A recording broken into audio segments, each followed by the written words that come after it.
Be ye transformed by the renewing of your mind, that you may prove that which is good and acceptable and perfect will of God. Welcome back. I'm Carissa, and this is Carissa's Confirming Corner. And today we're going to talk about how not to dress up corpses.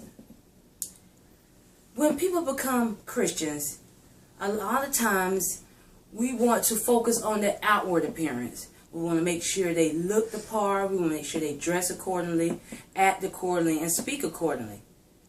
But far too often, we miss the mark of if they're truly Christians, if they truly accepted Christ as their Savior. We mustn't be so focused on how someone looks and be more focused on that they have a relationship with God. And not to just act like other people or mimic how Christians should look, walk, and talk. Focus on their heart. Show them how and why they should have a relationship with God for themselves. Because at the end, only they will be accountable. They should know without a shadow of a doubt that they are a Christian and why they are a Christian, and be able to explain that to other people, and not just because this is how I was raised. This is what my church is doing. This is what my mom taught me. But because I'm a Christian, because I love God and I know that He loves me and I see Him every day in my life. Stop focusing so much on the outward appearance. We must also worry about ourselves, that we're not dressing up ourselves. There will be a lot of people that will miss the mark. When Jesus returned, everyone that's so-called Christians will not make it into heaven because they forgot the real reason why they were supposed to be a Christian. Their heart was not lined up with God. They were only doing what they thought they should be doing. They were only saying what they thought they should be saying. We have to make sure that we are lining up with God, that we truly accepted Him as our Savior, and we're not doing things for brownie points. There's nothing different between a Christian and a saint, except that Christ is our Father.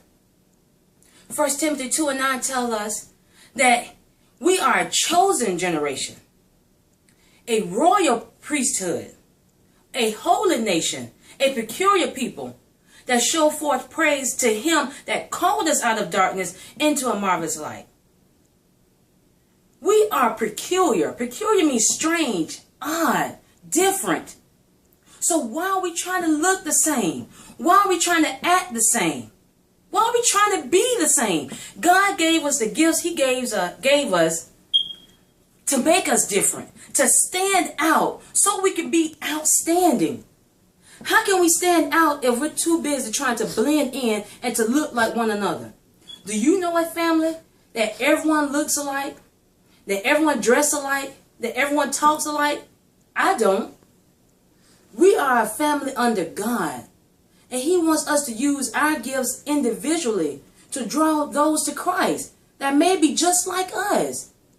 He doesn't care about how well we can look alike and act like how we think Christians are supposed to act. He cares about our heart. He's coming to judge our heart.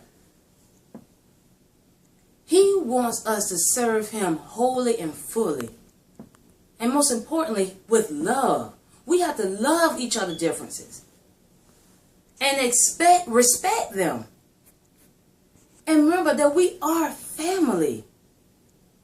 And God gave you those things. He instilled in you for a reason. So don't be ashamed. Don't feel left out. Don't feel useless, because God has a use for you.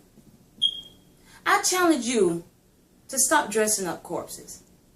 To stop being focusing on what's on the outside and be geared towards what's on the inside. And make sure that we line up with God. Because the next corpse we dress up may be you. I pray this was a blessing to you. Please click subscribe below and tell someone. And remember, when you're down to nothing, God is up to something.